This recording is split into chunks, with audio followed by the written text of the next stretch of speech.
نحمده ونستعينه ونستغفره ونعوذ بالله من شرور أنفسنا وسيئات أعمالنا من يهده الله فلا مضل له ومن يضلل فلا هادي له أشهد أن لا إله إلا الله وحده لا شريك له وأشهد أن محمدا عبده ورسوله يا أيها الذين آمنوا اتقوا الله حق تقاته ولا تموتن إلا وأنتم مسلمون يا أيها الناس اتقوا ربكم الذي خلقكم من نفس واحدة وخلق منها زوجها وبث منهما رجالا كثيرا ونساء واتقوا الله الذي تساءلون به والأرحام إن الله كان عليكم رقيبا يا أيها الذين آمنوا اتقوا الله وقولوا قولا سديدا يصلح لكم أعمالكم ويغفر لكم ذنوبكم ومن يطع الله ورسوله فقد فاز فوزا عظيما أما بعد فإن خير الحديث كتاب الله وخير الهدي هدي محمد صلى الله عليه وسلم وشر الأمور محدثاتها وكل محدثة بدعة وكل بدعة ضلالة وكل ضلالة في النار.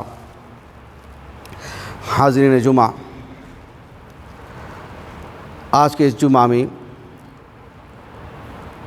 ہماری فلاح و بہبودی کے لیے اور اللہ سبحانہ و تعالیٰ کی باتوں پر ہمارے یقین کو بڑھانے کے لیے ایک بات میں آپ کے سامنے رکھوں گا. وہ یہ ہے کہ اللہ رب العالمین سے مضبوط تعلق کے لیے اللہ رب العالمین کی باتوں پر یقین بہت ضروری ہے. اللہ سبحانہ و تعالیٰ انبیاء علیہم السلام کے ذریعے سے خصوصاً رسول اللہ صلی اللہ علیہ وسلم جو شریعت لے کر کے آئے اور اللہ تعالیٰ نے آپ پر جو کلام نازل کیا قرآن مجید، اس میں ہم سے جو باتیں کہی گئی ہیں ان پر ایمان لانا، یقین رکھنا کہ اللہ سبحانہ و تعالیٰ اہل ایمان کے ساتھ بہتر معاملہ فرمائے گا، ان کا نتیجہ ہمیشہ اچھا ہوگا، اللہ رب العالمین ان کو ہمیشہ قوت پہنچائیں گے، اللہ تعالیٰ کی مدد آئے گی، اللہ تعالیٰ کے دین کو قبول کرنے پر اور اس دین پر موت آنے پر اللہ تعالیٰ ہمیشہ کی جنت دیں گے، اللہ تعالیٰ راضی ہوں گے. اللہ سبحانہ و تعالیٰ کی ان باتوں پر یقین رکھنا چاہیے. اللہ سبحانہ و تعالیٰ نے زندگی میں عجیب عجیب موڑ لاتے ہیں، یہ اللہ سبحانہ و تعالیٰ کی حکمت بالغہ ہے، لیکن ہر پہلو میں اللہ رب العالمین کی باتوں پر یقین رکھنا چاہیے. باتیں پڑھتے بہت ہیں، سنتے بہت ہیں، لیکن اللہ تعالیٰ سے یقین بھی مانگنا چاہیے، اس لیے کہ جس حالت میں ہم زندگی گزار رہے ہیں مستقبل کا ہمیں علم نہیں ہے، یہی تو امتحان ہے. ہم اللہ تعالیٰ کی باتوں پر یقین لائیں، ایمان رکھیں کہ کل ہمارے لیے بہتری ہے، آنے والا پل ہمارے لیے اچھا ہی ہے.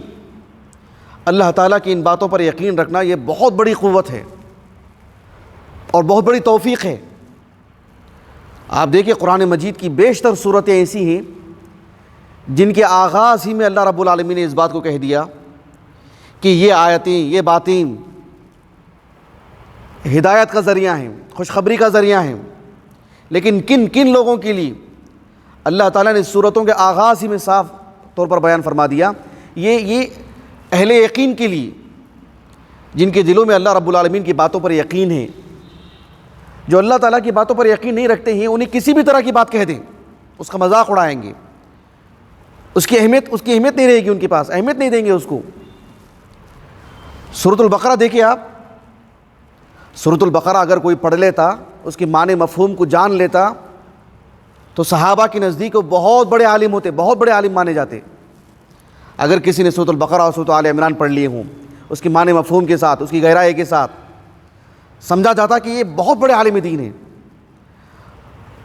آغاز کس سے کیا اللہ تعالیٰ نے؟ کہا الف لام میم ذالک الکتاب لا ریب فیہ ھدی للمتقین الذین یؤمنون بالغیب ویقیمون الصلاۃ ومما رزقناہم ینفقون والذین یؤمنون بما انزل الیک وما انزل من قبلک وبالآخرۃ ھم یوقنون. اللہ تعالیٰ کی باتوں پر یقین، قیامت پر یقین، یہ اصل چیز ہے. نماز پڑھنا، زکوٰۃ دینا، دیگر عبادتیں انجام دینا، یہ انسان اسی وقت انجام دیتا ہے وَهُمْ بِالْآخِرَةِ هُمْ يُوقِنُونَ، جب اللہ پر یقین ہو، آخرت پر یقین ہو. اگر اللہ سبحانہ و تعالیٰ کے وعدوں پر یقین نہیں ہے، اللہ کی باتوں پر یقین نہیں ہے، انسان کو دیکھ کر کے مسکرائے گا بھی نہیں، جس پر ایک نیکی ملنے والی ہے، ایک اجر ملنے والا ہے. کتنی ہی بڑی نیکی کیوں نہ ہو، کتنی چھوٹی نیکی کیوں نہ ہو، اللہ تعالیٰ کے وعدوں پر اگر یقین ہو تو انسان بإذن اللہ کر گزرتا ہے. سورۃ النمل دیکھیں آپ، اس کے آغاز میں اللہ رب العالمین نے اس میں کتنے واقعات اللہ نے بیان کیے. سلیمان علیہ السلام کا تفصیلی واقعہ بیان کیا, دیگر انبیاء کے علیہ السلام کے نام ذکر کیے گئے, اقوام کا ذکر کیا گیا, پچھلی قوموں کے ساتھ اللہ رب العالمین نے کیا برتاؤ کیا, نیک لوگوں کے ساتھ, برے لوگوں کے ساتھ, سب کو بیان کیا رب العالمین نے. یہ سب باتوں پر کون یقین رکھتے ہیں؟ اللہ نے آغاز میں کہا طاسین تلک آیات القرآن و کتاب مبین ہدی ورحمۃ للمحسنین ہدی وبشری للمؤمنین الذین یقیمون الصلاۃ ویؤتون الزکاۃ وہم بالآخرۃ ہم یوقنون. اس تمہید کے بعد اللہ سبحانہ و تعالیٰ نے سبھی باتیں بیان فرمائیں. موسیٰ علیہ السلام کا واقعہ, حیرت ناک واقعہ, پھر دیگر انبیاء کے واقعات, ورنہ ایک کہانیاں بن کر کے رہ جاتی ہیں, یقین نہیں کرتا انسان اس طرح کے معجزات کو دیکھ کر. انبیاء علیہ السلام کے ساتھ دیکھ کر یہ صورتحال ہے, ان کو جن لوگوں نے اذیت دی, تکلیف دی, ان کے ساتھ یہ صورتحال پیش آئی. یقین نہیں کرے گا ایک انسان جب تک کہ اللہ کے وعدوں پر یقین نہ ہو, اللہ کی باتوں پر یقین نہ ہو. اسی لیے اللہ تعالیٰ نے شروع میں کہہ دیا ہدی وبشری للمؤمنین الذین یقیمون الصلاۃ ویؤتون الزکاۃ وہم بالآخرۃ ہم یوقنون. سورۃ اللقمان دیکھیے آپ, سورۃ اللقمان کے آغاز میں اللہ رب العالمین نے کہا الف لام میم تلک آیات الکتاب الحکیم ہدی ورحمۃ للمحسنین الذین یقیمون الصلاۃ ویؤتون الزکاۃ وہم بالآخرۃ ہم یوقنون. اس کے بعد ہی سب باتیں, اس کے بعد ہی سجدے بھی کام آتے ہیں, صدقہ و خیرات بھی کام آتے ہیں, دیگر عبادتیں بھی کام آتی ہیں. جسے اللہ کی بات پر یقین نہ ہو, جس کے دل میں اللہ رب العالمین کی باتوں کی ہیبت اور مقام نہ ہو, جو سمجھتا ہے کہ نہیں یہ سب باتیں ہیں, نہیں یہ سب بس ایسے ہی جو ہے مطلب دل کے بہلانے کی چیزیں ہیں, نعوذ باللہ وہ زندگی بھر بھی اللہ کی عبادت کرتا رہے تب بھی اللہ تعالیٰ اس سے راضی نہیں ہوں گے. اس کو یقین نہیں ہے اللہ کی باتوں پر. اللہ رب العالمین نے فرمایا سورۃ الجاثیہ کے آغاز میں حامیم تنزیل الکتاب من اللہ العزیز الحکیم ان فی السماوات والارض لآیات للمؤمنین وفی خلقکم وما یبث من دابۃ آیات لقوم یوقنون. اللہ سبحانہ و تعالیٰ نے اہل ایمان کے لیے, اہل یقین کے لیے, جن کے دلوں میں اللہ کی باتوں پر یقین ہوتا ہے, یہ چیز آ جائے ہمارے اندر, یہ کیفیت پیدا ہو جائے, پھر چھوٹی موٹی نیکی ہو, بڑی نیکی ہو, انسان دل جمعی سے ادا کرے گا اس کو. اللہ کے رسول صلی اللہ علیہ وسلم جب مکے سے مدینے کو ہجرت کر کے آئے تو پہلا سال آپ لوگوں کو جمع کیا, منبر پر کھڑے ہوئے, آپ علیہ السلام رونے لگے. سنن ترمذی کی حدیث مبارکہ ہے اور سنن ابن ماجہ میں بھی یہی حدیث ہے قدر تفصیل سے. سنن ترمذی میں ابواب الدعوات اور سنن ابن ماجہ میں کتاب الدعاء میں, سنن ابن ماجہ میں تھوڑی تفصیل ہے اس میں, لیکن خلاصہ کلام کیا ہے جو میرے موضوع سے متعلق ہے وہ یہ کہ ابو بکر صدیق رضی اللہ عنہ جب خلیفہ بنے تو آپ کا پہلا خطبہ جب آپ منبر پر کھڑے ہوئے تو آپ نے کہا کہ جب آپ صلی اللہ علیہ وسلم مکے سے مدینے کو آئے ہجرت کر کے تو پہلا سال تھا, آپ منبر پر کھڑے ہوئے اور آپ رونے لگے تو ابو بکر بھی رونے لگے بیان کرتے ہوئے. ابو بکر صدیق رضی اللہ عنہ نے کہا کہ آپ صلی اللہ علیہ وسلم نے فرمایا اسأل اللہ العفو والعافیہ, اللہ سبحانہ و تعالیٰ سے عافیت مانگیں, اللہ رب العالمین سے سلامتی مانگیں, اللہ سبحانہ و تعالیٰ سے پل پل گناہوں کی معافی مانگیں, ہاتھ پیر کی سلامتی, ماحول کی سلامتی, ہمارے گھر کے دیگر افراد کی سلامتی مانگنے کی دعا صلاح دی گئی. اس کے بعد اللہ کے رسول نے کہا فَإِنَّ أَحَدًا لَمْ يُؤْتَ بَعْدَ الْيَقِينِ خَيْرًا مِنَ الْعَافِيَةِ. ایک انسان کو ایمان کے بعد, یقین کے بعد سب سے بڑی جو نعمت اللہ کی طرف سے ملتی ہے وہ عافیت, وہ صحت, سب سے بڑی نعمت. لیکن کس کے بعد؟ یقین کے بعد. ایک مسلمان لا قدر اللہ مان لیجیے کہ 20 سال 30 سال بستر پر پڑا ہوا ہے, چلنے پھرنے کے قابل نہیں ہے, مان لیں کسی مسلمان کے ساتھ یہ صورتحال ہے, وہ کئی درجے بہتر ہے اس انسان سے جو اللہ تعالیٰ کا نافرمان ہے لیکن صحت مند ہے, جس کے دل میں اللہ کا ایمان نہیں ہے, اللہ کی باتوں پر یقین نہیں ہے. لیکن یقین ہو کسی کے دل میں اللہ پر, اللہ کی باتوں پر, پھر اس کے لیے سب سے بڑی دولت اس کے بعد ایمان کے بعد یقین کے بعد صحت و عافیت ہے. تو یقین بہت بڑی دولت ہے. اللہ کے رسول صلی اللہ علیہ وسلم ہجرت کر کے آئے ہیں, 13 سال کے حالات دیکھی ہیں مسلمانوں نے جو آپ کے ساتھ رہے ہیں یا جنہوں نے سنا ہے. اللہ کے رسول نے کتنے یقین سے اس بات کو کہا کہ اللہ سبحانہ و تعالیٰ کی باتوں پر یقین یہ بہت بڑی نعمت ہے, بہت بڑی نعمت ہے.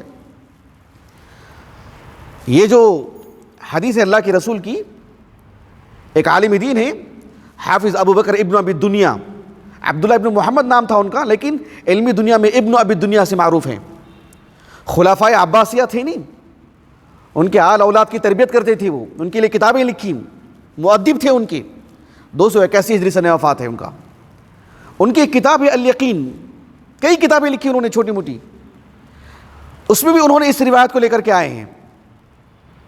اور حسن بن ابی الحسن البصری رحمہ اللہ کا قول نقل کیا.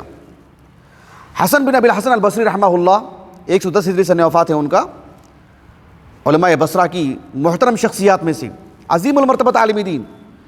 جب اس حدیث کو وہ پڑھ کر کے سنائے لوگوں کو تو کہا کہ صدق رسول اللہ صلی اللہ علیہ وسلم, اللہ کے رسول نے سچ کہا. کتنی بڑی بات ہے اللہ کے رسول کی کہ وبالیقین طلبت الجنہ, یقین دل میں ہو تو انسان جنت کا طلبگار ہوتا ہے. وبالیقین حرب من النار, اللہ کی باتوں پر یقین ہو تو انسان جہنم سے دور بھاگتا ہے. وبالیقین اُتیت الفرائض, اللہ کی باتوں پر اللہ کے وعدوں پر یقین ہو تو انسان فرائض کو انجام دیتا ہے. اور کہا وبالیقین صبر علی الحق, اللہ کی باتوں پر یقین ہو تبھی وہ اللہ تعالیٰ کے راستے پر جم کر کے رہتا ہے, حق پر قائم رہنے کی کوشش کرتا ہے. اللہ کی باتوں پر یقین ہو تو اتنی عظیم دولت ہے یقین. یقین کی اہمیت بتانے کے لیے میں آپ کو ایک بات بتاتا ہوں. ظاہر میں چھوٹی سی بات ہے لیکن نتیجے کے اعتبار سے بہت بڑی بات ہے. صحیح بخاری کی ایک کتاب ہے کتاب الدعوات, ایک حدیث مبارکہ ہے. شداد ابن اوس رضی اللہ عنہ معروف صحابی, انہی سے یہ حدیث مروی ہے جو میں آپ کو سنانے جا رہا ہوں. حسان ابن ثابت رضی اللہ عنہ کے بھانجے ہیں. شداد ابن اوس رضی اللہ عنہ 60 ہجری آپ کا سنہ وفات ہے. اس حدیث کے اکلوتے راوی ہیں. وہ کہتے ہیں کہ اللہ کے رسول نے کہا صلی اللہ علیہ وسلم, ہم سب جانتے ہیں سید الاستغفار, اللہم انت ربی لا الہ الا انت خلقتنی وانا عبدک وانا علی عہدک ووعدک ما استطعت واعوذ بک من شر ما صنعت ابوء لک بنعمتک علی وابوء بذنبی فاغفر لی فانہ لا یغفر الذنوب الا انت. میرا حسن ظن ہے کہ ہم سب پڑھتے ہیں اس کو صبح شام. بچوں کو یہ دعائیں سکھائی جاتی ہیں, مکتب میں پڑھائی جاتی ہیں, اہتمام کروایا جاتا ہے. اس دعا کو بچے پڑھتے ضرور ہیں لیکن ہماری عمر کے اعتبار سے سمجھ کے پڑھنا چاہیے, شعور سے پڑھنا چاہیے, معنی مفہوم کو جان کے پڑھنا چاہیے. اللہ کے رسول نے کہا صلی اللہ علیہ وسلم ومن قالها من النہار ومن قالها من النہار موقنا بها, اگر کوئی صبح صبح اس دعا کو پڑھتا ہے, صرف پڑھتا نہیں, یقین کے ساتھ, یقین کے ساتھ, اس دعا میں جو انسان کا عز بتایا گیا, جو انسان کا ضعف بتایا گیا, جو انسان کی کمزوری بتائی گئی, اور اللہ سبحانہ و تعالیٰ سے معافی مانگنے کا جو ڈھنگ سکھایا گیا, اور سبھی گناہوں کی معافی کی جو بات بتائی گئی, اس یقین سے اگر کوئی پڑھتا ہے اللہ رب العالمین کے حضور اس دعا کو, آپ صلی اللہ علیہ وسلم نے فرمایا فمات من یومہ قبل ان یمسی, شام ہونے سے پہلے پہلے اگر وہ مر جاتا ہے فہو من اہل الجنہ, وہ جنتیوں میں سے ہے. بتائیے کتنا یقین ہونا چاہیے. کیا صبح میں اس دعا کو پڑھ لینے سے شام کو مرنے سے پہلے پہلے وہ جنتی نہیں ہو جائے گا؟ یقین چاہیے, معنی مفہوم معلوم ہو, شعور سے پڑھیں, یقین سے پڑھیں, اللہ پر حسن ظن ہو, اللہ ضرور اس کی مغفرت کریں گے, ضرور اسے جنتی بنائیں گے رب العالمین. ومن قالها من اللیل وهو موقن بها, اگر کوئی رات میں پڑھتا ہے یقین کے ساتھ, شام میں پڑھ لیتا ہے, قبل ان یصبح ومات قبل ان یصبح فهو من اہل الجنہ, صبح سے پہلے اگر اس کی موت ہو جاتی ہے, ابھی بستر پر ہے اور اس کی موت ہو چکی ہے, وہ اہل جنت میں سے ہے. یہ اللہ سبحانہ و تعالیٰ کے وعدوں پر ہمارا یقین ہونا چاہیے. اللہ سبحانہ و تعالیٰ کی باتوں پر اگر یقین ہو, اللہ کے وعدوں پر یقین ہو, تو اللہ سبحانہ و تعالیٰ امامت دیتے ہیں, سرخروئی دیتے ہیں, بڑا درجہ دیتے ہیں اس کو. مسجد کی امامت سے لے کر کے مسلمانوں پر امامت کرنا, ہر اعتبار سے امامت ایک عظیم دولت ہے, اس کی اہمیت کو جاننا چاہیے. ہو سکتا ہے کوئی امام اپنی اہمیت کو نہ جانے، لیکن بحیثیت مسلمان مجھے اور آپ کو جاننا چاہیے۔ اللہ کا عظیم احسان ہے، امت مسلمہ میں یہ چیز ابھی بھی باقی ہے۔ مسجد کے امام ہوں یا امت مسلمہ پر امامت کرنے والے افراد ہوں، امت ان کی قدر کرتی ہے، ان کی عزت بجا لاتی ہے۔ عزت اور قدر سے مراد میں صرف پیسے دینے کی بات نہیں کر رہا ہوں، ان کی اہمیت کو سمجھنا، ان کے وجود کی اہمیت کو جاننا، ان سے دین سیکھنا، ان کے وجود کو برکت سمجھنا، یہ ابھی بھی امت میں باقی ہے الحمدللہ، اور ہونا چاہیے۔ اللہ کے رسول علیہ الصلوۃ والسلام کی اتنی بے شمار احادیث مبارکہ ہیں، بے شمار آیات ہیں جس میں امامت کی اہمیت کو بتائی گئی ہے، لیکن میں جو بات بتانے جا رہا ہوں یہ کہ یقین اگر اللہ سبحانہ و تعالیٰ کی باتوں پر ہو، یقین ہو اللہ سبحانہ و تعالیٰ کی باتوں پر، اللہ تعالیٰ اسے امامت عطا فرماتے ہیں، جو ایک بہت عظیم منصب ہے۔ یہ اپنی ذاتی طور پر محنت کر کے حاصل کرنے والا منصب نہیں، اللہ اس کو دیتے ہیں، اللہ فراہم کرتے ہیں، اللہ اس کے لیے راستے آسان کرتے ہیں، اللہ قبولیت دیتے ہیں اس کو۔ اللہ سبحانہ و تعالیٰ نے سورۃ السجدہ میں بیان فرمایا وَجَعَلْنَا مِنْهُمْ أَئِمَّةً يَهْدُونَ بِأَمْرِنَا لَمَّا صَبَرُوا وَكَانُوا بِآيَاتِنَا يُوقِنُونَ۔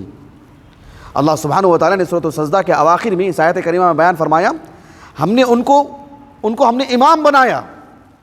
بات بنی اسرائیل سے متعلق ہی نہیں ہے، اللہ سبحانہ و تعالیٰ کا یہ جو معاملہ ہے یہ قیامت تک کے لیے۔ اللہ سبحانہ و تعالیٰ کسی کو امام بناتے ہیں، رہبر بناتے ہیں، ہادی بناتے ہیں، ایک عظیم منصب عطا کرتے ہیں، تاکہ وہ لوگوں کو اللہ سبحانہ و تعالیٰ سے جوڑ سکیں، تاکہ وہ لوگوں کو جنت دکھا سکیں، جہنم سے تحذیر کرا سکیں۔ لیکن کس بنیاد پر اللہ تعالیٰ نے ان کو امام بنایا؟ کہا کہ لما صبروا وکانوا بآیاتنا یوقنون، جب وہ اللہ رب العالمین کی اطاعت میں جم کر کے تھے، اللہ سبحانہ و تعالیٰ کے وعدوں پر یقین تھا ان کو، اللہ سبحانہ و تعالیٰ کی عبادت میں ثبات قدمی کا مظاہرہ کیا، خواہشات نفسانی میں پڑھنے کے بجائے اپنے نفس کو روک رکھا انہوں نے، صبر کا وہ تفصیلی معنی جو اہل علم ہمیں بتاتے ہیں، صابر تھے وہ اور یقین تھا انہیں اللہ کی باتوں پر۔ یہ دو کیفیتوں کی وجہ سے اللہ رب العالمین نے انہیں امامت عطا فرمائی۔ شیخ الاسلام ابن القیم رحمہ اللہ اپنے استاذ محترم، دنیا کی عظیم الشان عالم دین شیخ الاسلام ابن تیمیہ رحمہ اللہ کے حوالے سے مدارج السالکین میں یقین کا معنی جو تفصیل سے بتایا ہے، اس آیت کریمہ کے ضمن میں بتایا کہ شیخ الاسلام ابن تیمیہ رحمہ اللہ نے کہا وَبِالصَّبْرِ وَالْيَقِينِ تُنَالُ الْإِمَامَةُ فِي الدِّينِ، کہ صبر اور یقین کے نتیجے میں، صبر اور یقین کی وساطت سے، صبر اور یقین اگر کسی کے دل میں پیوست ہو جائے اللہ کی توفیق سے، اللہ تعالیٰ اس کے ذریعے سے اس کی امامت عطا فرماتے ہیں، اللہ تعالیٰ اسے بڑا مقام عطا فرماتے ہیں۔ بھلا وہ شخص اللہ تعالیٰ سے کیسے جوڑے گا جسے اللہ پر یقین نہ ہو، اللہ کی باتوں پر یقین نہ ہو؟ جنت کی رغبت کیسے دلائے گا جسے اللہ رب العالمین کی جنت پر یقین نہ ہو؟ جہنم سے کیسے لوگوں کی تحذیر کروائے گا جہنم کے ہولناکی پر اور اس کے دل میں یقین نہ ہو؟ اسی لیے اللہ تعالیٰ نے اللہ کے رسول سے کہا، آپ سے کہا، لیکن آپ کے ذریعے سے سب کو کہا، اللہ رب العالمین نے سبھی اہل ایمان سے کہا سورہ روم کے اواخر میں، فاصبر ان وعد اللہ حق ولا یستخفنک الذین لا یوقنون، کہ آپ جم کر کے رہیں اللہ کے راستے پر، ثبات قدمی کا مظاہرہ کریں، اس لیے کہ اللہ کا وعدہ سچا ہے، برحق ہے۔ آپ بحیثیت مسلمان اللہ کی باتوں پر جو یقین رکھتے ہیں، ایسا نہ ہو کہ کوئی ہنستا ہے اس کی وجہ سے آپ کا دل چھوٹا ہو جائے، کوئی مذاق اڑاتا ہے تو آپ دین چھوڑ کے بھاگ جائیں، کسی کی خوشحالی کو دیکھ کر آپ مرعوب ہو جائیں۔ اللہ رب العالمین نے کہا کہ اللہ کی باتوں پر یقین رکھیں، کسی کی غفلت اور کسی کی بے جا خوشی اور کسی کی ٹھاٹ باٹ کو دیکھ کر کے جو مرعوب ہونے کی ضرورت نہیں، اللہ کی باتوں پر یقین رکھیں کہ ہم نہیں دیکھ رہے ہمارے جیتے جی ہمارے ان ایام میں کتنی لوگوں کی موت ہوئی ہے، مسلمانوں کی بھی، کفار کی بھی، مسلمانوں کی بھی، غیر مسلمین کی بھی، ہوئی نہیں ہوئی۔ اللہ سبحانہ و تعالیٰ کی باتوں پر جو یقین رکھتے ہیں، اللہ رب العالمین ان کے لیے ان کی قدر کرتے ہیں، رب العالمین اعزاز کا معاملہ کرتے ہیں رب العالمین ان کے ساتھ۔ کیا ان باتوں پر ہمارا یقین نہیں ہے؟ اگر ان باتوں پر ہمارا یقین نہیں ہے تو ہماری عبادتیں کچھ رنگ نہیں لاتی ہیں۔ میں اپنی بات کو ختم کرتا ہوں آخری میں یہ بات کہتے ہوئے کہ یقین کی کچھ درجات بھی ہیں، یقین کی کچھ درجات بھی ہیں۔ یقین ایک ایسی چیز ہے، اس کو بھی جاننا چاہیے، اس کو بھی سیکھنا چاہیے۔ ایک عالم دین ہے جن کا نام خالد بن معدان الشامی حمص میں رہا کرتے تھے. 103 ہجری سنہ وفات ہیں. اوساط تابعین میں سے ہیں. جلیل القدر عالم دین, بہت ہی مؤثر شخصیت. خالد بن معدان رحمہ اللہ کہتے ہیں تعلموا الیقین کما تعلموا القرآن حتی تعرفوا, جیسے تم قرآن سیکھتے ہو ویسے یقین بھی سیکھو. یقین بھی ایک علم ہے, یقین بھی ایک موضوع ہے. جیسے قرآن کو سیکھتے ہو ویسے سیکھو.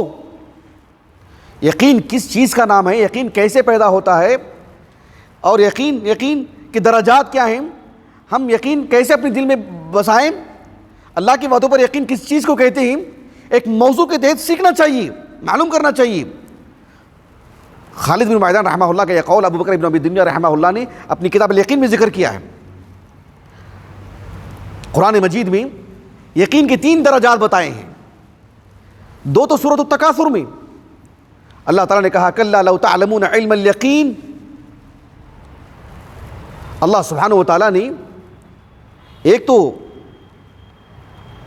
یقین کا ایک درجہ یہ بتایا کہ جسے انسان اپنے علم سے حاصل کرتا ہے. اللہ سبحانہ و تعالیٰ نے فرمایا کہ کلا لو تعلمون علم الیقین لترون الجحیم ثم لترونها عین الیقین. ایک ہوتا ہے جب ہم دنیا میں ہیں اور دنیا میں رہتے ہوئے اللہ سبحانہ و تعالیٰ کے ہم باتوں کو پڑھ رہے ہیں, اللہ کے رسول کے احادیث کو پڑھ رہے ہیں کہ جنت ہے, جہنم ہے, اللہ تعالیٰ اہل ایمان کے ساتھ ایسا معاملہ کریں گے, اہل جہنم کفار کے ساتھ ایسا معاملہ کریں گے. یہ سب ہماری معلومات ہیں, یہ سب ہمارے علم میں ہیں, یہ علم الیقین ہے. لیکن یہ خود بہت عظیم دولت ہے اور یہی امتحان کی اصل ہے. اور اسی سے ایک انسان 2 انسانوں میں فرق کیا جاتا ہے, کون اللہ کی باتوں پر یقین رکھتا ہے اور کون نہیں رکھتا ہے. اور اسی بنیاد پر وامتازوا اليوم ایھا المجرمون کہہ کر کے کفار کو الگ کر دیا جائے گا. افنجعل المسلمین کالمجرمین ما لکم کیف تحکمون. اللہ نے کہا کہ ہم مسلمانوں کے ساتھ وہی معاملہ کریں گے جو کفار کے ساتھ کرتے ہیں. یہ ایک شخص مسلمان ہے, زندگی بھر اللہ کی عبادت کیا, اس کے لیے جنت, اور اس نے کبھی اللہ کی عبادت نہیں کی, اس کے لیے بھی جنت. ایسا کیسا ہو سکتا ہے بتائیے. اللہ سبحانہ و تعالیٰ نے اسی فرق کو رکھنے کے لیے علم الیقین رکھا ہے, اسی پرکھ کے لیے, اسی جانچ کے لیے, اور یہی معیار ہے کون مسلمان ہے, کون اللہ کی باتوں پر یقین رکھتا ہے اور کون نہیں. اور دوسرا ہے عین الیقین. عین الیقین کا مطلب یہ ہوتا ہے کہ جب انسان اپنی آنکھوں سے دیکھ لے گا کل قیامت کے دن, اچھا یہ جنت ہے اور یہ جہنم ہے. سبحان اللہ العظیم. جب حشر کا میدان واقع ہوگا, جب سارے مناظر کو دیکھے گا, وہ ہے عین الیقین. جب دیکھے گا کہ اللہ سبحانہ و تعالیٰ کا عرش کا سایہ ہے اور اس کے سائے میں کئی لوگ کھڑے ہوئے جس کی وعدے اللہ کے رسول نے کیے تھے, اور وہ دیکھ رہا ہے اپنے آنکھوں سے, حوض کوثر کو دیکھ رہا ہے اپنے آنکھوں سے. میزان, موازین رکھے ہوئے ایک انسان کے لیے 3 میزان. انسان کو کھڑا کیا جا رہا ہے, اس کے اعمال کو رکھا جا رہا ہے, اس کے دفتر رکھے جا رہے ہیں, اپنے آنکھوں سے دیکھ رہے ہیں, اور یہ عین الیقین. فاما ان کان من المقربین فروح وریحان وجنت نعیم واما ان کان من اصحاب الیمین فسلام لک من اصحاب الیمین واما ان کان من المکذبین الضالین فنزل من حمیم وتصلیۃ جحیم. اس کے بعد اللہ نے کہا ان ھذا لہو حق الیقین. یہ جو حق الیقین ہے یہ سب سے آخری درجہ ہے. اس کا مطلب کیا ہوتا ہے, جب انسان اس کا سامنا کرتا ہے, محسوس کرتا ہے, حاصل کر لیتا ہے. مثال کے طور پر مان لیجیے ہمارا موبائل ہے, ہمارا موبائل گم گیا مثلا, کسی نے کہا کہ آپ کا موبائل وہاں پر رکھا ہوا ہے, تو یہ کیا ہوا, علم الیقین, یعنی معلوم ہو گیا ہم کو ایک سچے انسان سے, ایک معتبر انسان سے کہ میری چیز وہاں پر رکھی ہوئی ہے. یہ ہے علم الیقین. اور جب ہم گئے, ہم دیکھیے کہ ہمارا موبائل موجود ہے, وہ ہے عین الیقین, ہم نے اپنے آنکھوں سے دیکھ لیا ہم, اور جب ہم اسے اپنے ہاتھوں سے لے لیتے ہیں, استعمال کرتے ہیں, اپنی جیب میں رکھ لیتے ہیں, یہ ہوتا ہے حق الیقین کہ میری چیز اب میرے پاس مجھے مل چکی ہے. جب انسان جنت میں چلا جائے گا وہ ہے حق الیقین, اور جب جہنم میں چلا جائے گا وہ ہے حق الیقین. اب وہ اپنے محسوس کر رہا ہے وہ کہ اپنے جنت میں ہے, وہ جنت کی نعمتوں کو سامنے سے دیکھ رہا ہے, وہ محسوس کر رہا ہے, کھا رہا ہے, وہ پہن رہا ہے, وہ رب العالمین سے ہم کلام ہو رہا ہے, وہ اللہ کا دیدار ہو چکا ہے اس کو, یا عیاذاً باللہ جہنم میں چلا جا چکا ہے, وہ ہے حق الیقین. تو اللہ سبحانہ و تعالیٰ کی باتوں پر یقین ہونا چاہیے. جن ایام سے ہم گزر رہے ہیں کہیں ایسا نہ ہو کہ ان حالات کی وجہ سے, چاہے وہ سیاسی اعتبار سے, تعلیم کے اعتبار سے, مال و دولت کے اعتبار سے, کسی بھی ناحیے سے, یہ ہمارے دل میں نہیں آنا چاہیے کہ ہم کمزور ہیں, ہم نہتے ہیں، ہم کچھ نہیں ہیں۔ اسلام قبول کرنے کا حاصل کیا ہے، نتیجہ کیا ہے؟ یہ ایک ہی بات کافی ہے ہمیشہ کی ہلاکت کے لیے۔ جب ہماری موت آئے گی نا، سبحان اللہ، جب جنازہ اٹھے گا نا ہمارا، تب ہم کو احساس ہوگا کہ دنیا کی زندگی کتنی مختصر تھی اور آنے والی زندگی کبھی ختم ہونے والی نہیں ہے۔ یہ یقین چاہیے ہم کو۔ اسی یقین پر ہماری عبادتیں ہوں تو اللہ سبحانہ و تعالیٰ کی ہاں وہ ایک درجہ رکھتی ہیں۔ اللہ تعالیٰ سے دعا ہے کہ اللہ سبحانہ و تعالیٰ ہمیں اس کی باتوں پر یقین رکھ لیں اور اسی کیفیت پر اللہ تعالیٰ ہمیں موت عطا فرمائیں۔ وآخر دعوانا الحمدللہ رب العالمین۔